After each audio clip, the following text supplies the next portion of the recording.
warahmatullahi wabarakatuh.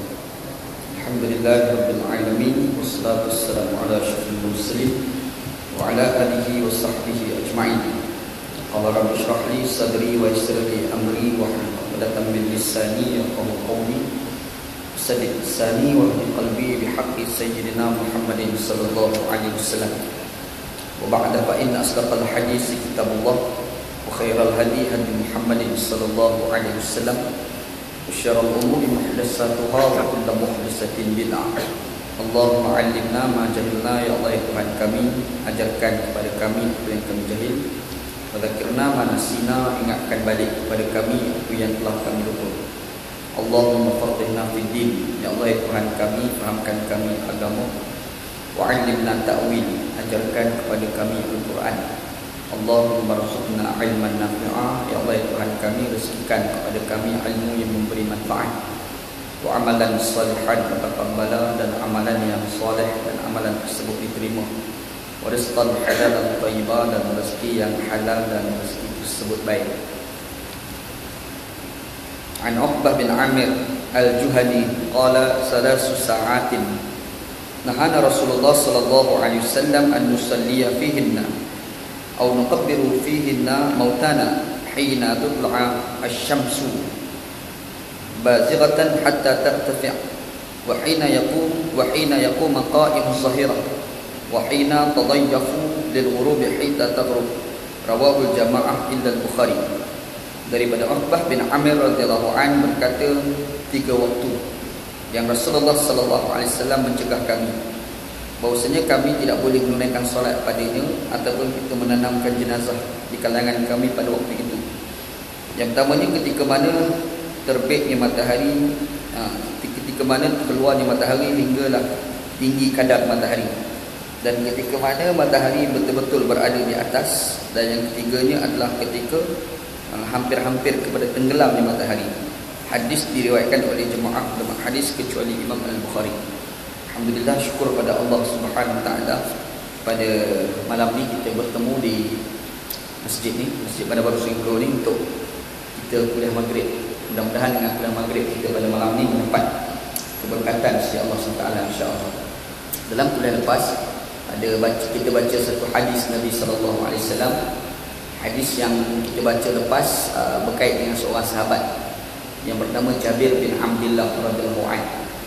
Jabir bin Abdullah radhiyallahu anhu ya'uduni, satu hari Rasulullah sallallahu alaihi wasallam menziarahi dia, dan Nabi sallallahu alaihi wasallam pada masa itu berwuduk, dan apabila Nabi sallallahu alaihi wasallam berwuduk, air wuduk Nabi itu ditadak, dan dia guna air wuduk Nabi sallallahu alaihi wasallam. Kita sebut dalam kuliah lepas berkait dengan Jabir bin Abdullah, seorang sahabat yang rapat dengan Nabi sallallahu alaihi wasallam. Rapat sampai Nabi sallallahu pun boleh pergi ziarah dia. Dan Jabir bin Abdullah ni dia pernah cerita dekat kita beberapa hadis. Antara hadis yang dia pernah cerita dekat kita berkait dengan satu hari dia dengar khutbah Nabi sallallahu alaihi wasallam. Dan pada masa itu Nabi sallallahu alaihi wasallam berkhutbah dalam keadaan mata Nabi sallallahu alaihi wasallam tu merah.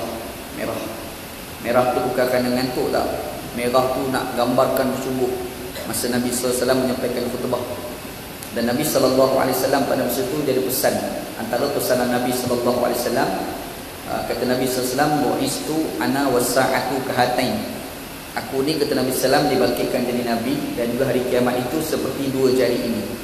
Nabi syarat 2 jari. Wa asyara as-sababah wal wusta. Nabi Muhammad terus mengisyaratkan 2 jari, jari telunjuk dengan jari tengah. Macam itulah. Nabi Muhammad isyarat macam ni. Ulama hadis bahas apa yang dimaksudkan Nabi sallallahu alaihi wasallam bila Nabi buat macam ni. Antaranya yang pertama ni, Nabi sallallahu alaihi wasallam ni bila dia berkhutbah, Nabi Muhammad sallallahu alaihi wasallam ni ada body language, dia ada bahasa badan. Nabi sallallahu alaihi wasallam ni tak khutbah macam mayat tak. Kadang-kadang kita khutbah macam mayat, pegang tongkat tu pakai dia pejam mata pula kan. Kita tengok tak khatib ni, tak khatib ke mayat ni. Kena boleh terfikir. Walhal Nabi sallallahu alaihi wasallam berkhutbah, Nabi Muhammad ada body language, dia ada bahasa badan. Dan ada gaya tangan yang habis dia pusing kan. Itu Nabi sallallahu alaihi wasallam. Dan Nabi sallallahu alaihi wasallam ni pula bila disyarat 2 jari macam tu ada maksud. Maksudnya adalah di antara 2 jari ni tidak ada jari yang lain. Bermakna Nabi Muhammad dengan kiamat dah dekat. Itulah tanda Nabi Muhammad dan Nabi akhir zaman. Kalau Nabi syarat macam ni, yang tu metilika. Jadi metilika dah hari tu kan. Nabi Muhammad dia isyarat macam ni, tak isyarat macam ni. Kalau Nabi isyarat macam ni, mungkin ada dua Nabi lagi dengan kiamat. Tapi Nabi tak isyaratkan macam ni. Nabi Muhammad isyarat macam ni. Bila isyarat macam ni bermakna Nabi dengan kiamat dah dekat. Dan Nabi SAW sendiri adalah Nabi akhir zaman. Ada hadis Nabi SAW cerita tentang.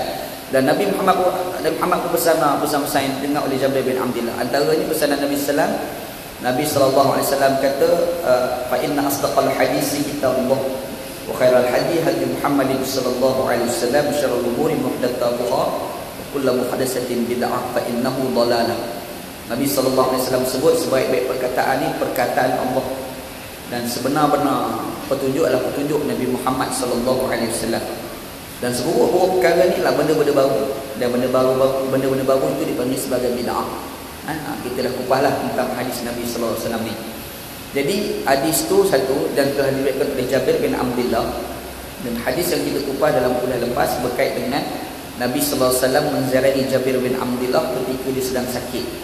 Yang kita sebut hari itu, bila Nabi sallallahu alaihi wasallam menziarahi orang sakit, kita gambarkan menziarahi orang sakit adalah amalan sunnah.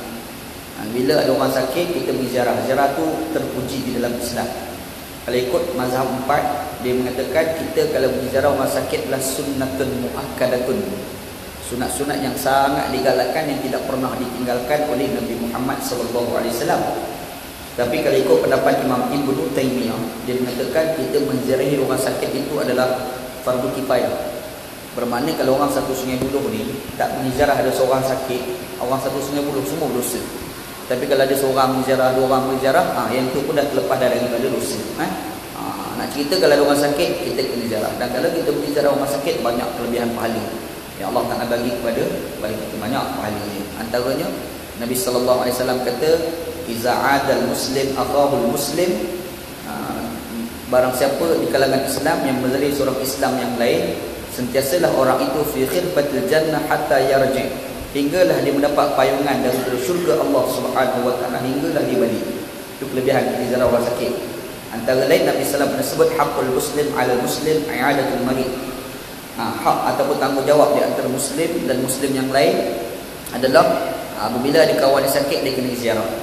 Cuma ada pesan orang itu pergi ziarah pun kena jaga sikitlah, ada adab. Kita ziarah ada adab, cakap tu kena jaga. Ada benda kita boleh cakap, ada benda kita tak boleh cakap masa kita ziarah orang sakit. Pergi ziarah orang sakit dengan sekali-kali bercerita tentang orang mati, jangan. Memanglah cerita orang mati ni bagus. Cerita mati ni boleh ingat pada mati, betul. Kita dengar cerita orang mati, kita alamak, kita beringat kan. Tapi kalau orang tu dekat-dekat, orang tu sakit lah, kita jangan duk cerita pasal mati. Takut-takut dia mati bukan kerana dia nak mati, dia mati kerana dengar cerita mati kita. Itu problem besar tu kan. Dia kena beringat sikit. Ingat, mesra alam tu bagus, tapi dalam beberapa keadaan mesra alam tu jadi tak bagus juga. Ingat, insya-Allah. Kita pergi ziarah orang sakit dan nak cerita kemalangan, kan? Cerita hari tu ada satu aksiden, mati ke tahu, pecah kepala dia. Eloklah cerita kawan tu. Kawan tu ya ke jam. Lepas sekali kawan tu mati tak pesan. Jadi kena pandai sikitlah masa kita ziarah orang sakit. Okey. Satu, antara lain yang kita sebut hari itu, air wuduk Nabi sallallahu alaihi wasallam ini ditadah oleh Jabir bin Abdullah. Di sini menjadi dalil air wuduk Nabi sallallahu alaihi wasallam ni, air wuduk ni kalau kita tadah, kalau dia banyak lebih daripada kadar 2 kolah, maka air itu tidak lagi dikira sebagai mustakmal dan dia boleh digunakan. Dia ada air ni air mustakmal, ada satu lagi air yang daripada mustakmal sudah menjadi mutlak. Dua keadaan. Air mustakmal ni kita tadah air wuduk kita, dan air wuduk kita tu kurang daripada kadar 2 kolah. Bila kurang, maka air itu dipanggil sebagai mustakmal. Ni macam air banyak satu botol ni kan. Ini kurang ni. Kita tak ada air semayang kita bola botol, kita ambil air tu kita nak buat wuduk pula, tak boleh. Jadi mustakmal. Tapi kalau kita tak ada air semayang kita tu, tak ada banyak sampai lebih kadar 2 kolah. Kadar 2 kolah ni satu hasta setengah panjang, lebar dan dalam. Bekas kolah tu, bekas air tu, satu hasta setengah panjang, lebar dan dalam. Tak bersamaan lah. Tondram tu besar, lebih dan kadar 2 kolah. Kalau kita tadah air mandi wajib kita lebih kadar 2 kolah, satu tondram sebagai contoh. Lepas tu kita nak mandi wajib pula dengan air takdir, boleh. Kita terjun dalam kolah, dalam tondram tu, ngelak, keluar balik. Boleh? Boleh nak mandi wajib macam tu, boleh. Cuma nak pesan jangan buat depan anak-anak. Nanti anak kata bapak aku bila.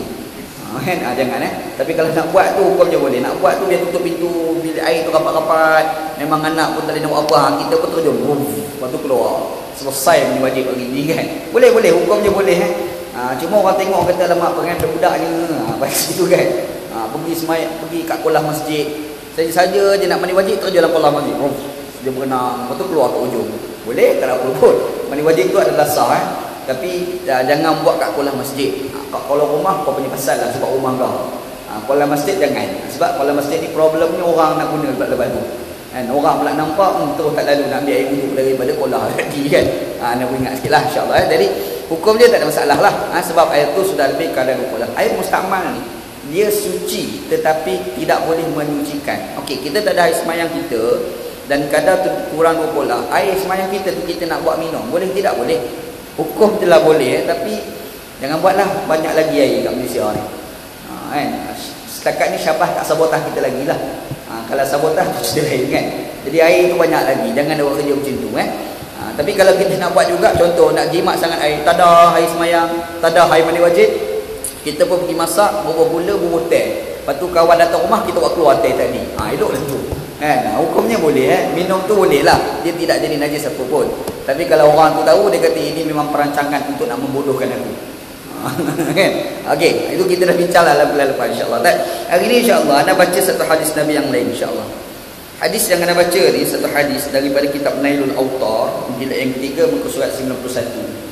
Hadis ni hadis sahih, rawahul jamaah ila al-Bukhari. Semua ulama-ulama hadis riwayatkan hadis ni kecuali Imam Bukhari seorang je tak riwayat hadis ni. Imam Muslim riwayat, Imam Abu Dawud riwayat, Imam At-Tirmizi riwayat, Imam An-Nasai, semua ulama-ulama hadis riwayat. Imam Al-Bukhari sahaja tidak meriwayatkan hadis yang anda baca ni. Hadis ni daripada seorang sahabat yang bernama Uqbah bin Amir Al-Juhani. Dia kata 3 waktu yang Nabi SAW tak bagi kita tunaikan solat pada waktu itu. Dan 3 waktu ni kata Nabi SAW, Nabi Muhammad tak bagi kita tanamkan jenazah pada waktu itu. 3 keadaan. Apa dia waktu tersebut? Yang pertamanya ketika terbit matahari, waktu subuh. Hatta tertafi', maksudnya selepas daripada subuh hinggalah matahari itu timbul. Yang itu waktu yang terlarang untuk kita nak semayang, waktu terlarang untuk kita untuk kita menanam jenazah. Yang keduanya kata Nabi sallallahu alaihi wasallam, yaquma qa'imuz zahirah, matahari tu betul-betul pacak atas kepala sebelum zuhur tu kan. Sebelum gelincir tu tengah kepala pacak tu. Dia kalau gelincir tu masuk waktu zuhur.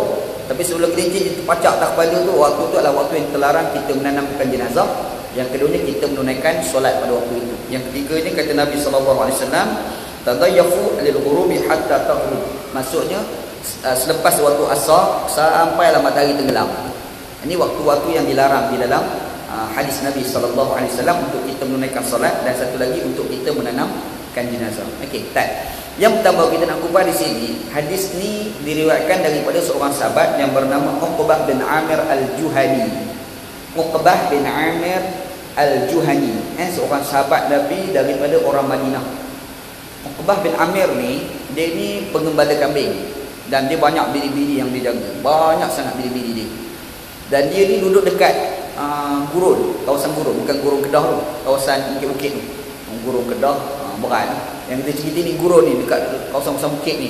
Atas-atas bukit yang macam panah ni lah. Dia duduk dekat tempat tu macam tu untuk nak bela kambing dan biri-biri.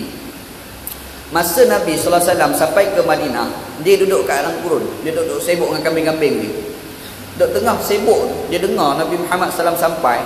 Dia terus tinggalkan kambing dan biri-biri dia, terus pergi dekat Madinah. Masa tu orang tak panggil Madinah lagi, orang panggil Yathrib masa tu kan. Dia pergi dekat Yathrib, dia pergi jumpa Nabi SAW, dan dia menyatakan hasrat dia untuk nak masuk Islam. Siapa dia? Uqbah bin Amir Al-Juhani nama orang tu. Dan pada masa tu dia pergi tu bukan seorang-seorang dia. Dia pergi bersama dengan 12 lagi kawan dia yang sama-sama duduk dekat gurun tadi. Pergi jumpa dengan Nabi sallallahu alaihi wasallam, berbai'ah, menyatakan Islam.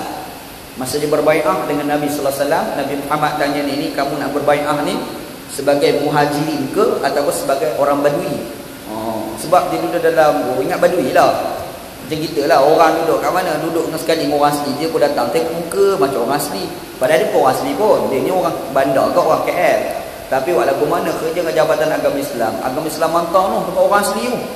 Dah sekali keluar tengok pakai style macam orang asli ke? Tak ada sepatah kan. Dah bukan orang asli, orang KL lah, tapi sebab duduk lama sangat dengan orang asli. Biasa dah share dah lama-lama ni jadi macam geng tu juga. Kita duduk macam anak belajar Pakistan. Masa belajar Pakistan, 4 tahun duduk kat Pakistan, balik daripada Pakistan tu kita punya style pakaian tu style Pakistan. Pakai baju kurta Pakistan, seluar Pakistan. Dia seluar Pakistan ni bukan macam seluar kita. Seluar Pakistan ni dia pakai getah. Seluar kita ni pakai tali pinggang. Orang Pakistan ni tak pakai getah, tak pakai tali pinggang. Dia pakai tali cerut. Tali cerut. Seluar dia besar tau, besar. Bila pakai tu cerut, nampak kecil balik kan. Tapi kalau kita nak basuh, kita buka, kita sidai dekat luar. Anak mula-mula balik, tahun pertama balik cuti, mak anak basuh seluar, sidai dekat luar. Orang yang duduk jiran-jiran ni tak tengok anak masa anak sampai tu, dia pakat-pakat cerita. Besar. Setahun baru pergi Pakistan. Padahal besar tu seluar dia, kita keluar air kecil je. Macam tu juga kecil, tak ada pula besar. Dia seluar dia macam tu. Seluar dia orang macam tu orang ni. Jadi bila kita lama sangat duduk dekat tempat dia, kita balik ni kadang-kadang budaya hidup dia tu terlekat dekat hidup kita. Style orang Pakistan tu terlekat dekat hidup kita kan. Cara kita berpakaian, kadang-kadang cara kita bercakap. Kita bercakap tu nak kepala kali nak golek sekali. Kan orang India kan setiap cakap kepala kan golek. Atau jari orang kepala dia pergi kan. Tu style dia. Kita balik Malaysia dah cakap dengan orang Melayu dah. Cakap Melayu, bukan cakap Hindustan pun, bukan cakap Tamil pun, tapi cakap Melayu pun nak golek kepala. Habis. Sudah jadi Pakistan. Macam mana kan? Sebab dah terbiasa. Apa lagi? Kita ni kadang orang Pakistan ni dia buat kerja rumit sikit, dia lidah dia terkeluar kat tepi. Dia macam tu. Dia rumit, macam tu. Tu style orang Pakistan. Kita pun ada penyakit tu juga apa-apa je. Balik-balik buat kerja rumit, lidah terkeluar. Orang tengok kita pakat gelak. Apa lidah terkeluar? Macam orang India. Aku pula jadi India tu tak pasal kan. Tapi orang macam mana terbiasa dengan style orang dia macam tu kan. Jadi bila kita lama sangat dengan style orang dia, kadang-kadang kita balik dia terbiasa tau. Benda ni berlakulah pada seorang sahabat yang bernama Uqbah bin Amir Al-Juhani radhiyallahu anhu. Jadi orang duduk dekat ni nak jaga kambing ke dalam hutan apa kan. Duk biasa dengan style orang Badui, datang-datang jumpa Nabi tengok style Badui. Padahal dia bukan orang Badui pun, tapi style Badui. Jadi bila dia datang jumpa Nabi masuk Islam dan menyatakan nak berbai'ah dengan Nabi, Nabi tanya soalan ni, nak berbai'ah ni style macam orang lain ke, Muhajirin Ansar ke, kau nak berbai'ah macam orang Arab Badui tu? Nabi ni silap faham lah, tengok sekali tengok macam Badui Mamat ni kan. Dia kata tak, aku nak berbai'ah macam orang lain berhijrah, macam Muhajirin dan Ansar berbai'ah. Ni cerita orang nama Uqbah bin Amir. Jadi bila dia berbai'ah, Islamlah dia bersama kawan 12 orang. Dia pun pergilah duduk balik tempat dia jaga kambing ni kan. Dan ada orang ni mesyuarat sama-sama dia orang. Mesyuarat, bincang apa dia? Macam mana kita nak dapat ilmu daripada Nabi Muhammad SAW. Kalau kita duduk dalam bukit macam ni, siapa suruh dah tak dapat ilmu ni? Kalau kita pergi semua, nanti tak ada kambing. Kambing tak ada orang nak jaga pula. Macam mana nak buat? Dia kata kita macam ni. Kita buat pembahagian tugas. Ada masa kamu pergi, aku jaga kambing. Sebelah orang pergi, aku jaga kambing. Lepas tu ada sebelah orang lain pula, kau pula jaga kambing. Main pukau macam tu. Lepas tu kau balik, pakai-pakai ceritalah kau orang hamba Allah seorang ni. Bagus tu orang ni. Punya nak belajar ilmu Syekh sampai tahap tu tau. Kita tak ada. Kita kalau tak datang, memang tak datang lah. Dan memang tak datang, dan kita takkan tanya kawan kita, tadi ustaz ajar apa Tak ada. Kita takkan tanya. Kalau jumpa pun, macam kuliah hari ni, bagus. Apa kandungan? Alamak, susah je nak cerita. Lain kali kau pergi dengar sendiri. Kata kawan kita kan. Tapi nak bagi tahu, yang dikatakan sahabat Uqbah bin Amir Al-Juhani, 12 orang, dia boleh pakat gitu tau. Berbakat, jadi pergi belajar. Seorang ni duduk jaga, lepas tu bertukar. Dan diorang pun bertukar-tukarlah ilmu di antara satu dengan yang lain. Sampai satu ketika, Uqbah bin Amir ni pula dia kata, kalau aku duduk hari-hari macam ni lah, aku tak dapat ilmu ni absolut daripada Nabi.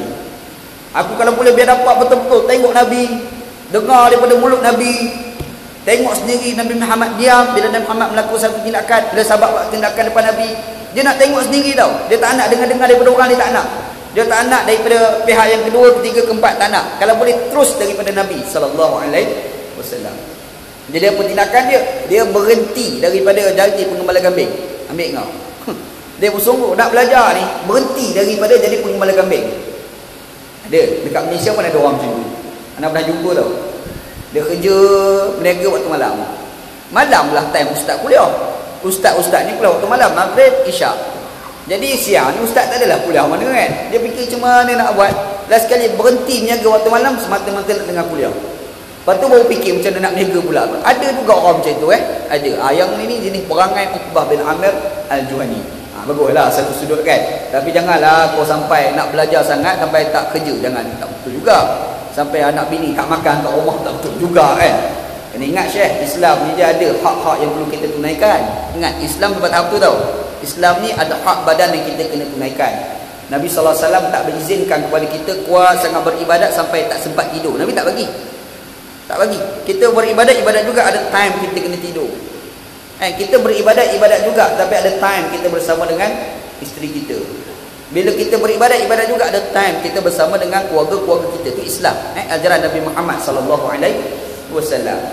Kita dapat duit, kita dengar cerita Abu Bakar As-Siddiq dengan Umar Khattab infak fisabilillah.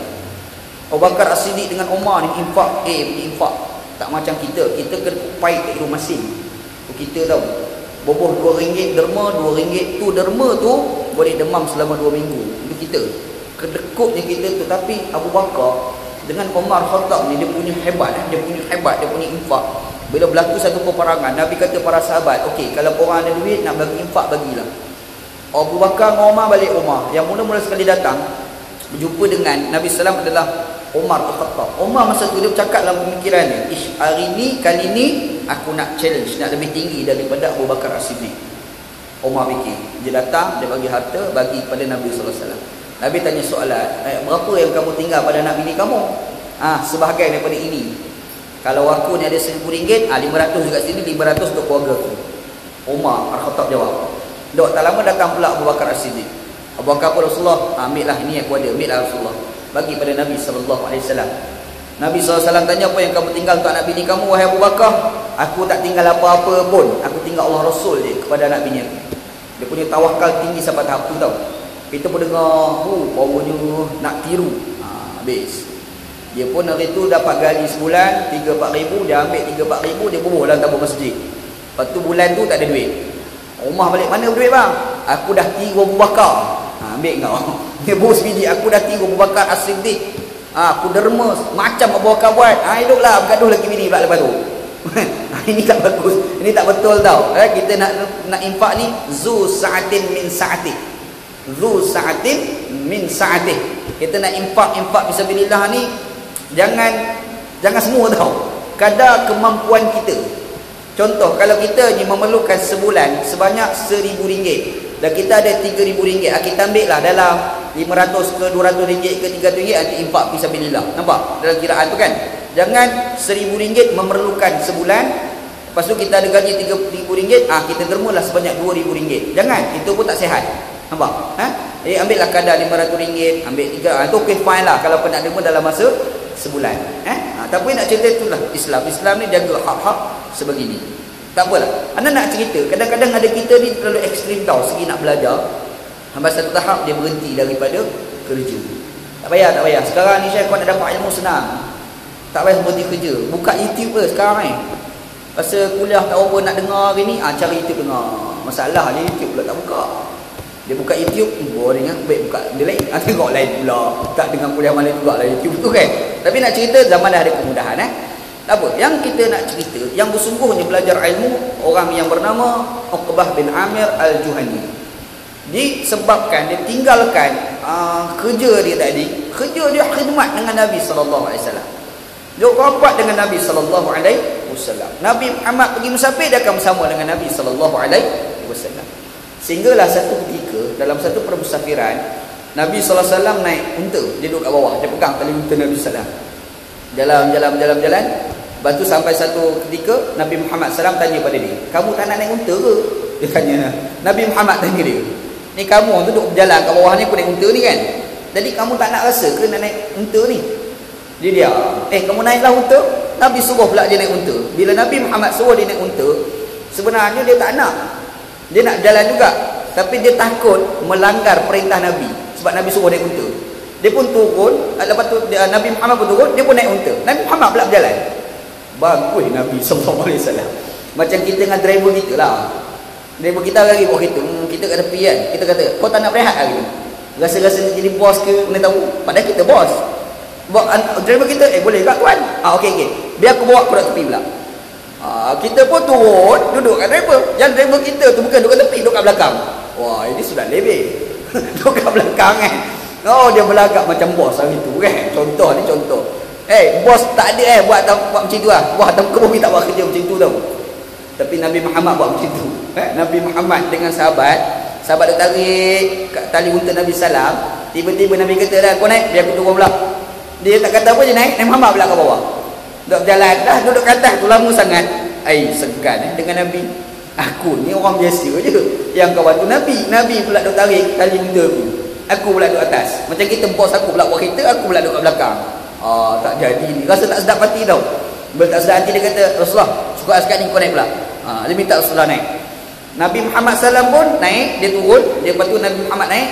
Setu Nabi SAW pun sebut, adakah mau aku nak ajarkan kepada kamu dua surah yang ada kelebihan cukup besar? Apa dia Rasulullah? Nabi Muhammad pun ajar kepada dua surah, iaitu surah Al-Falaq dan surah An-Nas. Cerita. Dia ajarlah, dia pun dengar surah Al-Falaq dengan surah An-Nas. Dan start daripada tu dia amalkan bacaan surah ini pada tiap-tiap hari. Siapa dia? Orang tu Uqbah bin Amir Al-Juhani radhiyallahu anhu. Uqbah bin Amir. Hebat Syekh.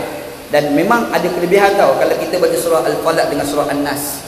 Kelebihan kita baca surah Al-Falaq dengan surah An-Nas ni adalah kita sukar diganggu oleh sihir. Orang yang membaca surah Al-Falaq dengan surah An-Nas, orang ini sukar diganggu oleh sihir. Sebab Nabi Muhammad SAW pernah disihir. Dan cara nak mengubati Nabi SAW pada masa tu, malaikat baca dua surah. Surah Qul a'udzu birabbil falaq dengan Qul a'udzu birabbin nas. Nabi pun kena sihir, memang kau. Kita orang biasa, lagilah senang nak kena kan. Nabi Muhammad tu Nabi tau, kekasih Tuhan, rapat dengan Allah SWT. Itu pun kena sihir. Perempuan Yahudi tak suka dengan Nabi SAW. Bukan perempuan Nabi lah, Yahudi-Yahudi ni ramai tak suka Nabi ni. Dia buat macam mana? Dia pergi cari sikat Nabi, sikat rambut Nabi tu. Dia pergi ambil rambut Nabi, diikat. Dia carilah mana-mana rambut Nabi jatuh ke apa, dia ambil, diikat. Dia balur dekat keliling sikat tu. Lepas tu dia baca, adalah dia punya sihir dia tu kan. Cari tu bomo ada berasap pula tu, weno tak bagi dia sihir. Dia pun pergi letak dalam telaga. Nabi Muhammad SAW malam tu tidur, Nabi Muhammad rasa macam dia sedang bersetubuh dengan isteri dia. Padahal tak pun, pada kena sihir. Datang malaikat, dua orang malaikat duduk kat ujung kaki dengan ujung kepala.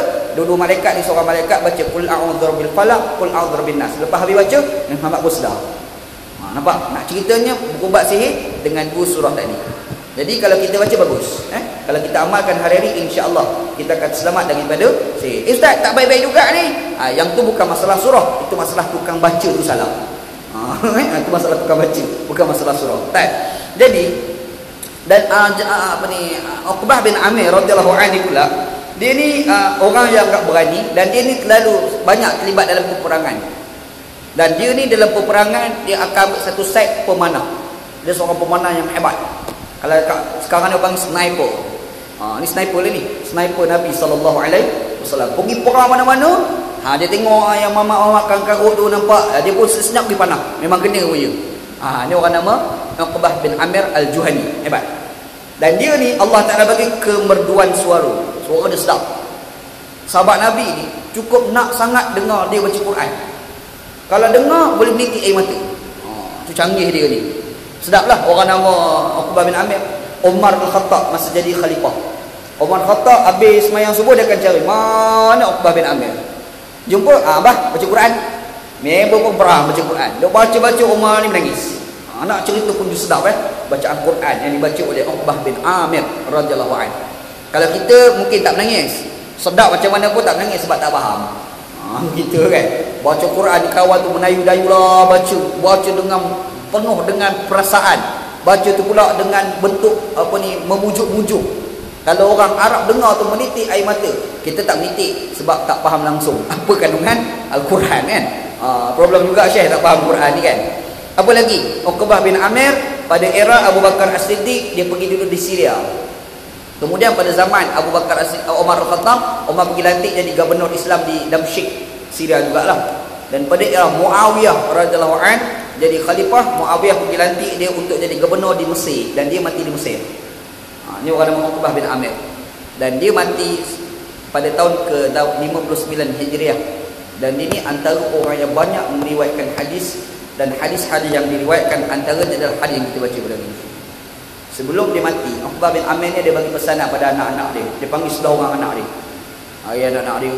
Sahabat Nabi dulu Syekh, anak ramai tau. Anak-anak diorang ni boleh buat pasukan bola. Itu dulu tau sahabat Nabi. Dan Nabi Muhammad pun bangga kalau sahabat ada pun anak umat dia ni ramai anak. Tapi kita orang Islam pada hari ni tak suka anak ramai.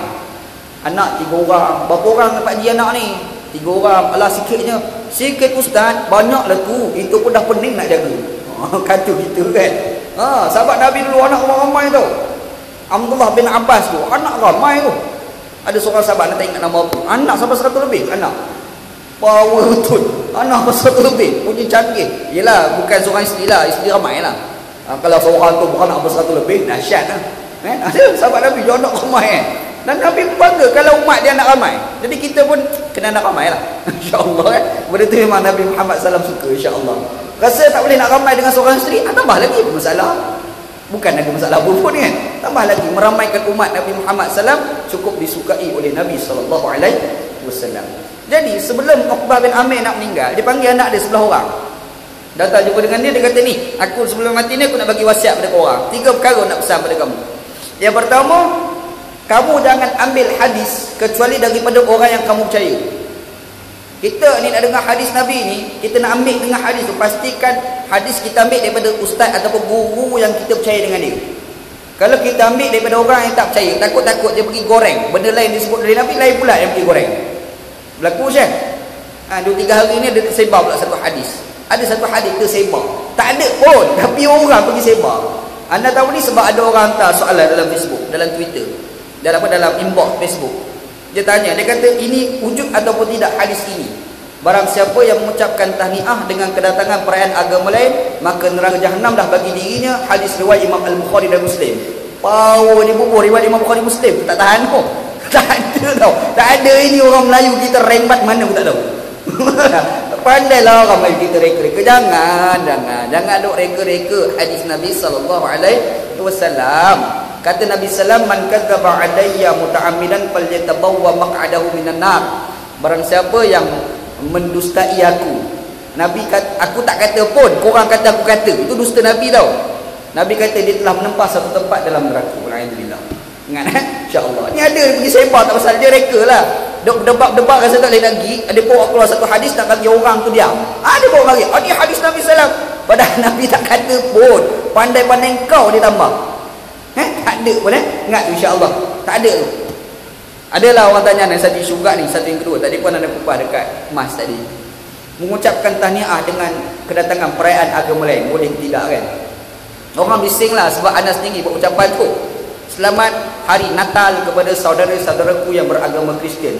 Moga-moga Allah Subhanahu Wa Taala kembalikan kita kepada fitrah. Moga-moga Allah Subhanahu Wa Taala memberikan kasih sayang dia kepada kita. Itu ucapan anak. Bising. Ada orang cakap kena Ustaz Wanji ni Ustaz liberal. Aku pula Ustaz liberal. Tak masa-masa dapat label hari ni kan. Apa sebenarnya yang membenarkan mengucapkan tahniah dengan kedatangan perayaan agama lain bukan anak.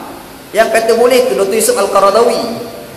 Dr. Yusuf Al-Qaradawi ada sebut dalam kitabnya Fatawa Ma'asarah. Dia kata boleh. Yang kata tak boleh ni Imam Ibnu Taimiyah.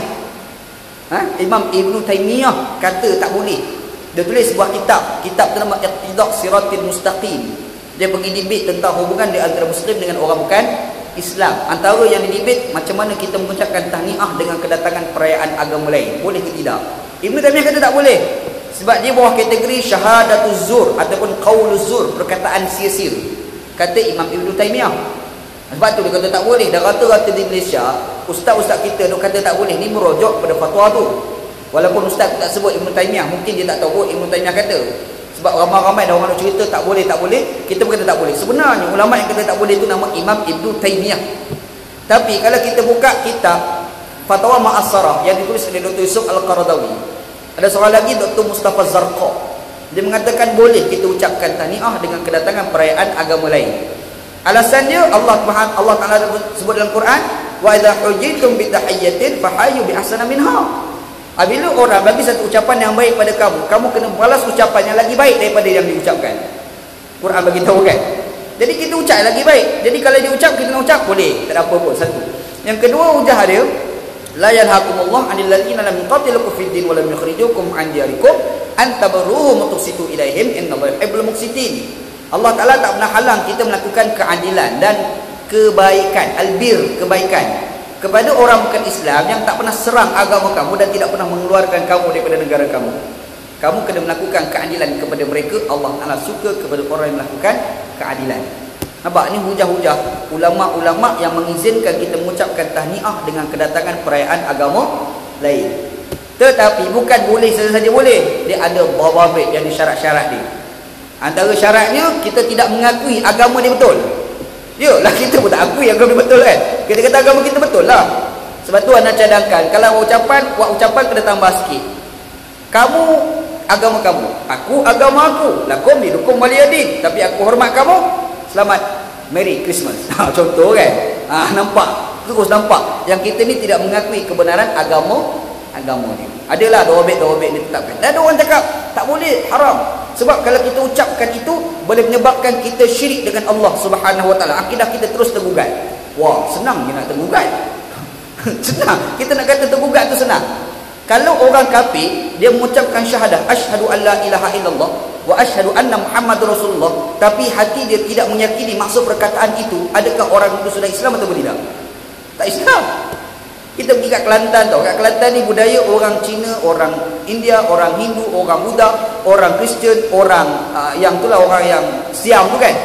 Dia orang ni berkawan orang Islam ni rapat sangat kat Kelantan. Kadang-kadang dia orang melatah lebih hebat daripada kita melatah. Dan dia orang melatah pula dia pergi baca syahadah. Itu tak tahan tu. Ada dekat pondok. Nak belajar lah. Pondok Debut Tapah Pasir Mas Kelantan. Pondok Tuk Hajilah ni, Alhamdulillah Tuk Hajilah ni, dia ni rapat dengan orang bukan Islam Cina kat situ. Selalulah ada berjumpa. Kadang-kadang orang Cina pergi jumpa Tuk Hajilah, minta pandangan. Kafir minta pandangan pada Tuk Guru.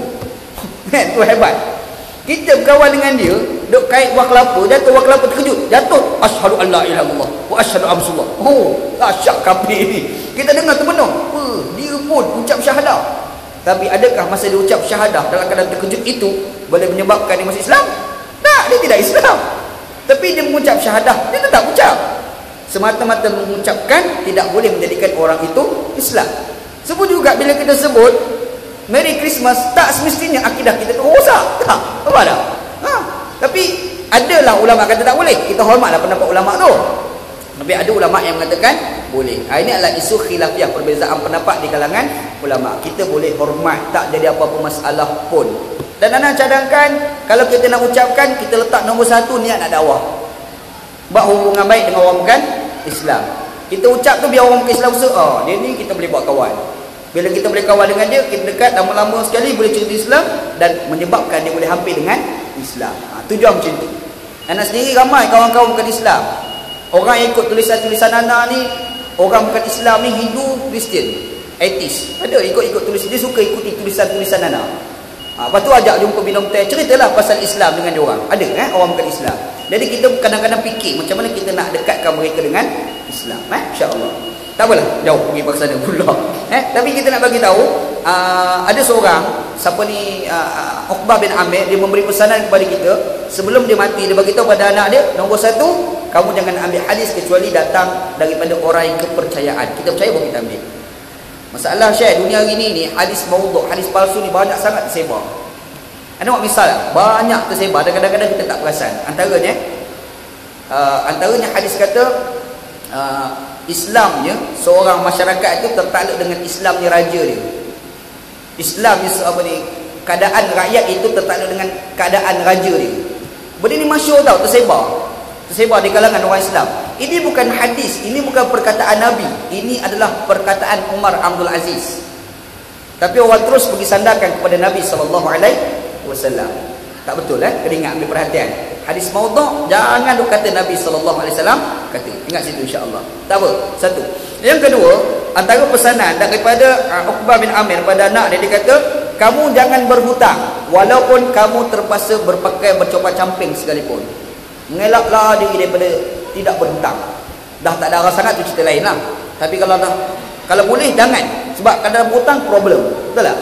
Jadi mengelak daripada hutang. Yang ketiga, pesanan daripada Uqbah bin Amir pada anak-anak dia, dia kata jangan kamu terlalu fikir sangat dengan syair sampai satu tahap kau tak sempat nak baca Quran. Oh, dia syok sangat menyanyi ni, dia syok sangat dengar lagu-lagu ni, sampai tak sempat nak terbilik Quran. Jangan. Ini tak elok. Ini tak elok. Ini pesanan Uqbah bin Amir radhiyallahu anhu kepada kita. Dan antara hadis yang dicerita kepada kita disebut, Nabi Muhammad sallallahu alaihi wasallam dia pesan kepada kita. Nabi Muhammad SAW kata, kita ni jangan semayang ataupun kita tanam jenazah dalam 3 waktu. Nabi Muhammad tak bagi. Yang pertamanya kata pesanan Nabi SAW, selepas daripada subuh hinggalah terbit matahari. Yang keduanya, ketika matahari betul-betul terpacak atas kepala. Yang ketiganya, pesanan Nabi SAW, selepas daripada asar hinggalah tenggelamnya matahari. Ini pesanan Nabi SAW. Okey, apa yang kita boleh belajar? Yang pertama, dalam semayang ni ada waktu terlarang kita solat. Kita nak semayang ni ada waktu-waktu tertentu terlarang untuk kita menunaikan semayang. Bila waktu tersebut? Antaranya adalah haram kita semayang di waktu yang akhir-akhir nak masuk waktu satu lagi. Oleh demikian, awalkan waktu masa semayang. Ingat kita ni jangan terlewatkan sangat semayang tau. Awal lagi relax lah dulu. Last sekali Zuhur tak semayang lagi, yang asal masuk pukul 4.30. Pukul 4.25 baru start nak semayang. Kita memperlewat-lewatkan semayang tu, hukumnya adalah haram. Tapi kalau kita semayang lewat juga, contoh duk sibuk terlupa, teringat tu lagi 5 minit lagi nak masuk waktu asar. Masa kita semayang, jangan kita baca benda-benda yang sunat. Jangan baca benda yang sunat. Kita semayang Subuh ni masuk awal waktu, alhamdulillah lah, kita terlewat. Sebab apa? Tidur. Tu masalah. Tidur selama roh tidur kan. Tidur bangkit. Contohlah subuh habis pada pukul 7. Dia sedar pada pukul 6.45. Berbak kedebuk, mandilah, ambil wuduk, nak start semayang, lagi 5 minit lagi nak habis waktu subuh kan. Masa dia semayang, jangan baca qunut subuh. Qunut subuh. Kalau kamu baca qunut subuh, bermakna kamu akan menyebabkan terlanggar waktu haram tadi. Nampak? Jadi jangan baca qunut subuh. Kalau kita semayang, benda sunat tinggalkan. Poin dia, benda sunat kita tinggalkan. Sebab kalau kita baca benda sunat, akan menyebabkan kita terlanggar benda-benda yang haram tadi. Ingat insya-Allah. Qunut subuh ni bukan bersama mana pun. Qunut subuh ni sunat, bukan wajib. Ni kadang-kadang dia mempertahankan qunut subuh sampai dia mufarakah daripada Pak Imam. Tak betul. Kan dia pergi semayang dekat Mekah, Pak Imam Mekah tak baca qunut. Mana baca qunut Pak Imam Mekah tu? Qunut subuh ni tak baca tau. Pak Imam tu memang tak baca qunut subuh. Kita pergi semayang belakang dia, kita tengok Pak Imam tak baca qunut, kita pun tak nak ikutlah Pak Imam Mekah, dia tak baca qunut. Lemak belagak ni mamat ni. Kamu salah lagi semayang belakang, sebab qunut subuh bukan wajib. Qunut subuh tu hukum adalah sunat sahaja. Nampak tak? Jadi kalau dia sunat, kita dah terlewat, jangan baca yang sunat. Sebab kalau kita baca, nanti kita terlanggar waktu yang haram. Jadi jangan baca gitu. Hukum dia begitu insya-Allah. Dan antara waktu yang haram kita semayang ni, kita pergi semayang sunat mutlak pada 3 waktu tadi. Semayang sunat mutlak. Semayang sunat mutlak ni saja-saja nak semayang. Kita duduk menong, tak ada buat apa, semayanglah sunat. Itu dia bagi semayang sunat mutlak. Masa kita angkat takbir tu, sahaja saya semayang sunat kerana Allah SWT. Bukan ba'diyah, bukan qabliyah, bukan semua, bukan. Dia panggil semayang sunat mutlak. Dalam 3 waktu ni haram kita semayang. Lebih-lebih lagi lepas subuh, lepas asar. Tak boleh semayang sunat mutlak. Habis semayang semayang asar, Assalamualaikum, semayang sunat mutlak lepas tu tak boleh, haram. Ataupun dia pergi buat semayang ba'diyah asar. Tu lagi mengarut. Bagi semayang asar. Kita pun tengok, apa hal pula semayang ni. Ji, apa Ji? Ba'diyah asar. Mana ada? Dia pergi sama kita. Mana kau tahu kau budak-budak? Kau belagak ni mamat ni. Kau tak reti, kau kata kita pula budak-budak. Ada cerita dia ada tau. Nak belajar Pakistan. Gelak ni ngaji Pakistan. Dia belajar Pakistan. Adalah budak ni, dia ngaji dekat pondok lama tau. Ngaji pondok lah, dia kata ngaji pondok lama. Kita betul tak tahu. Dia pergi Pakistan. Bila masuk universiti, dia pergi semayang ba'diyah asar. Jadi kita tengok, apa hal pula mamat ni ba'diyah asar semayang ni? Kita tengok dia kan. Last sekali kita pekat gelak, lepas tu kita tegur, kau semayang apa? Ba'diyah asar mana ada? Dia kata, kau tahu apa, kau budak-budak mana reti? Dia sound kita balik. Dia tak reti, dia kata kita tak reti balik. Ni ada kan? Jangan, dia tak ada. Sebab Nabi SAW pernah sebut, la salata ba'da salatil asri. Tidak ada semayang selepas daripada semayang asar. La salata ba'da salatil fajri. Tidak ada semayang selepas daripada semayang subuh. Kata Nabi SAW. Gitu. Tak? Cuma kalau semayang tu ada sebab, maka dia tak jadi haram, bahkan tak jadi makruh. Contoh, kita semayang tahiyatul masjid, tak apa. Kita dah semayang kat rumah atau semayang asar kan. Lepas tu kita datang masjid, naik, kita pun semayang lah tahiyatul masjid. Tu tak apa. Itu boleh Apa lagi? Kita nak semayang qada, boleh. Sebab semayang tu ada sebab kan. Semayang hajat, jangan nak buat. Semayang asar, lepas asar semayang hajat. Ada orang buat kat Malaysia hari tu kan. Orang yang buat tu namanya perkasa. Sebab apa tak boleh? Ada sebab kan? Isu macam ni tau. Semayang hajat ni, sebilangan ulama kata tak ada. Sebilangan ulama mengatakan semayang hajat ni tak ada. Sebab apa? Sebab hadis yang menceritakan tentang semayang hajat, Nabi SAW pernah gambarkan kepada kita. Nabi Muhammad gambarkan, kalau kamu ada sebarang masalah, sujudlah 2 kali pada Allah Subhanahu Wa Taala. Nabi tak kata semayang hajat, Nabi kata sujud. Dalam hadis yang lain pula, Nabi SAW ada sebut, kanal aqrabul abdi ila rabbih fahuwa sajid fa aksiru ad-du'a. Kata Nabi SAW, sehampir-hampir hamba itu kepada Tuhan dia ketika mana dia sujud, perbanyakkanlah doa semasa dia sujud. Hadis Nabi SAW. Jadi semayang yang dikatakan 2 kali sujud tu semayang sunat mutlak. Itu maksud Nabi SAW. Dia tidak ada semayang hajat tu. Nak cerita ni satu pendapat ulama lah. Disebabkan ada ulama mengatakan tidak ada semayang sunat hajat, yang ada adalah semayang sunat mutlak. Ketika itu kita dah sebut tadi, semayang sunat mutlak ni tidak boleh ditunaikan selepas daripada asar, dan juga selepas daripada subuh, dan juga ketika matahari terpacak atas kepala. Di sini juga menjadi dalil tak boleh kita nak semayang hajat selepas daripada asar. Nampak hujah dia? Itu cerita sebab ada ulama mengatakan tidak ada semayang hajat. Itu hujah ulama-ulama tertentu lah. Jadi semayang hajat betul lain lah. Malam-malam rembat-rembat lah. Tak ada masalah apa pun insyaAllah. Okey, tak. Semayang satu lagi, orang masbuk. Kadang-kadang kita lewat mari semayang jemaah. Bila kita masbuk, kita jangan baca benda sunat. Kita mari angkat takbir, Allahu Akbar, Pak Imam rokok. Kita jangan duk baca doa iftitah. Ingat jangan baca doa iftitah. Kita dah lewat, Pak Imam baca inna a'tainakal kautsar fasalli li rabbika wanhar, kita pun Allahu Akbar. Kita Allahu Akbar tu, kita jangan baca doa iftitah. Terus baca doa Fatihah. Terus baca surah Al-Fatihah. Bismillahirrahmanirrahim. Alhamdulillahirabbil alamin arrahmanirrahim. Pak Imam rokok, berhenti, terus rokok bersama dengan imam. Ingat. Jangan baca doa iftitah. Sebab doa iftitah tu sunat, bukan wajib. Nampak hukum Jangan baca. Kalau terbaca, problem. Terbaca tu masalah. Sebab dah terbiasa, lepas angkat takbir, baca doa iftitah. Bila dia dah terbaca, Syekh Daud Fatani dia sebut dalam kitab Nitul Musalli, dia kena ganti balik dalam surah Al-Fatihah. Maksudnya, kalau dia baca Allahu Akbar kabira walhamdulillahi katsira, alamak aku ni masbuk. Contoh, betul ingat. Dia pun bacalah Bismillahirrahmanirrahim. Alhamdulillahirabbil alamin. Ar-Rahmanirrahim. Pak Imam rokok. Dia jangan terus rokok. Disebabkan dia dah baca Allahu Akbar kabira walhamdulillahi katsira 2 ayat, dia kena tambah lagi 2 ayat dalam surah Al-Fatihah, baru boleh dia rokok. Faham? Ni ada diulas oleh Syekh Daud Fatani dalam kitab Niyatul Musalli dalam bab muwafiq dan masbuk. Muwafiq tu apa dia, masbuk tu apa dia. Itu pun ramai orang tak tahu. Gapo dia nak terima muwafiq masbuk ni. Ni senang senang cerita saya ringkas ni. Muwafiq ni orang sempat baca Fatihah di dalam qiyam imam. Masbuk orang yang tak sempat baca Fatihah di dalam qiyam imam. Itu poin. Contoh macam mana? Kita mari semayang, angkat takbir sekali Pak Imam, muwafiq. Ataupun kita mari semayang, tak dengar Fatihah Pak Imam, tapi Pak Imam tu baca surah panjang. Apa dia? Amma yatasaalun. Surah Al-Baqarah.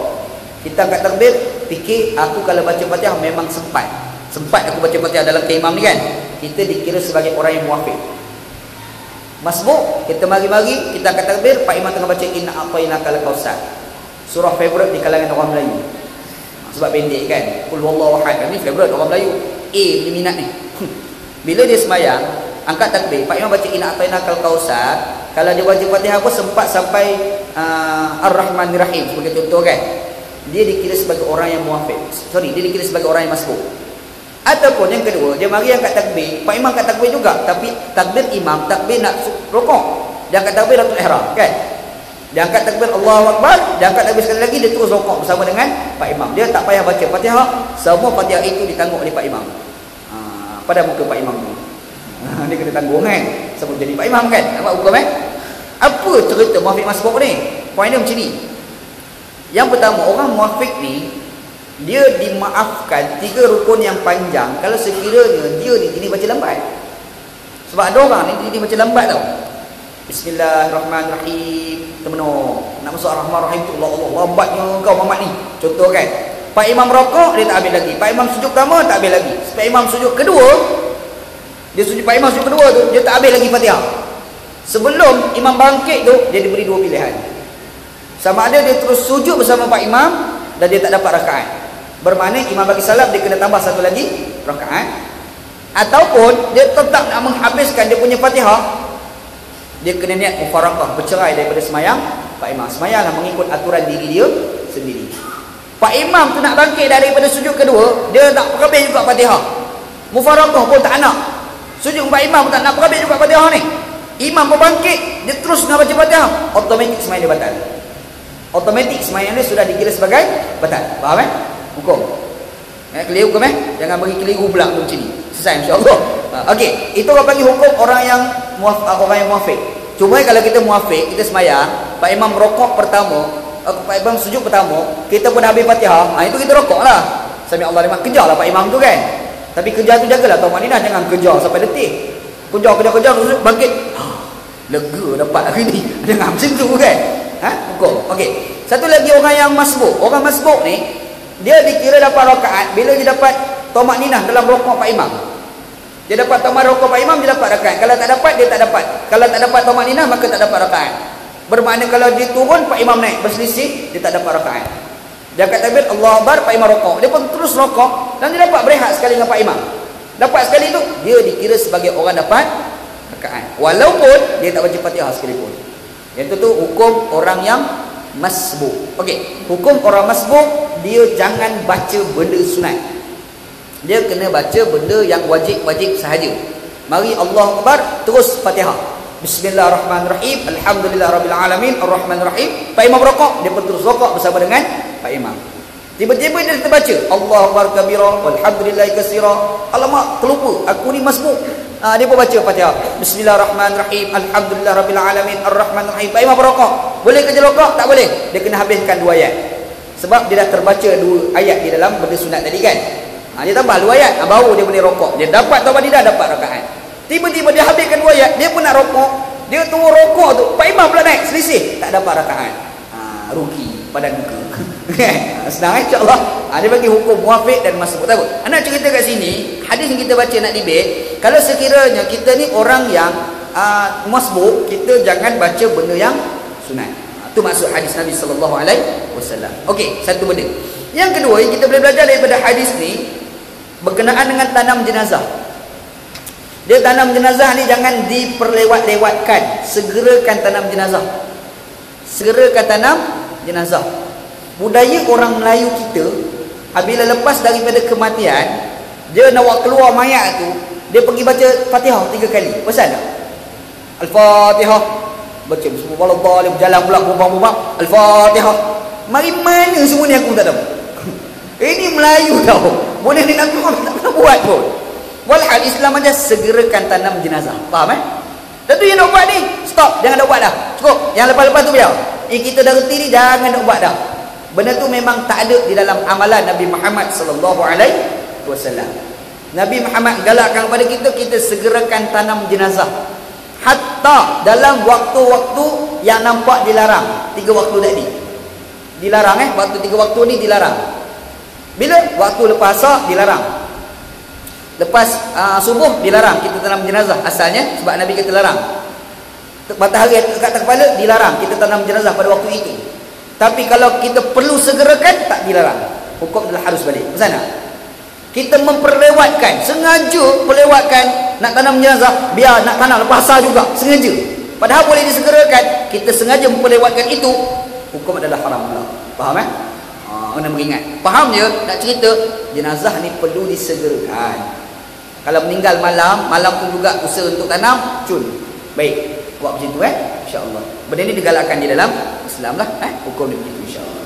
Habis hadis ni adalah hadis sahih, diriwayatkan oleh jemaah ulama hadis kecuali Imam Al-Bukhari sahaja. Wallahu a'lam. Wallahu a'lam. Ada satu soalan sini. Apa pandangan ustaz kalau kita baca Al-Quran ikut rendah Hindustan atau rentak-rentak yang lain?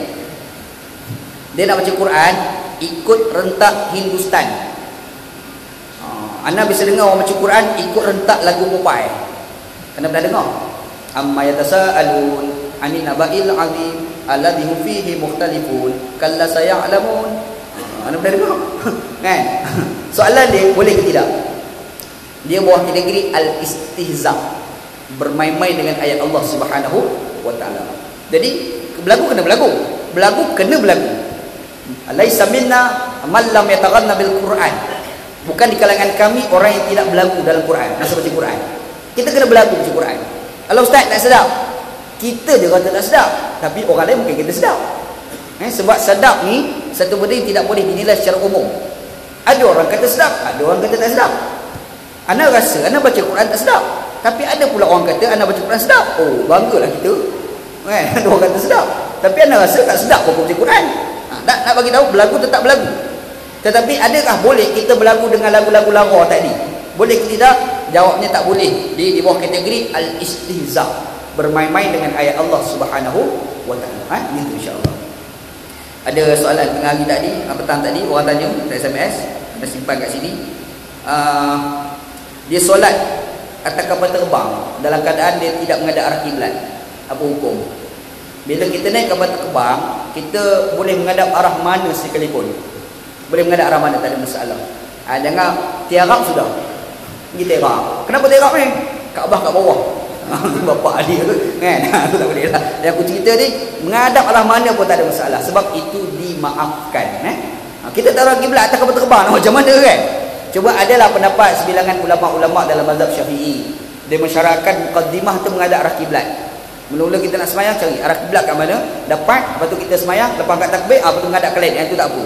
Ada ulama kata macam tu. Dan ada ulama lain pula kata macam Imam Ar-Rafi'i, dia mengatakan kita muqaddimah tu angkat takbir dah tak menghadap kiblat, itu pun dah memadai, itu pun dah boleh dah. Boleh insya-Allah, tak ada masalah apa pun insya-Allah. Itulah kelebihan naik kenderaan, kapal terbang, naik kereta api kan. Boleh insya-Allah. Okey, aurat sesama jantina. Kita dengan lelaki, macam mana aurat kita? Perempuan sama perempuan, macam mana aurat dia? Aurat kita, lelaki sama kita, daripada pusat hingga lutut.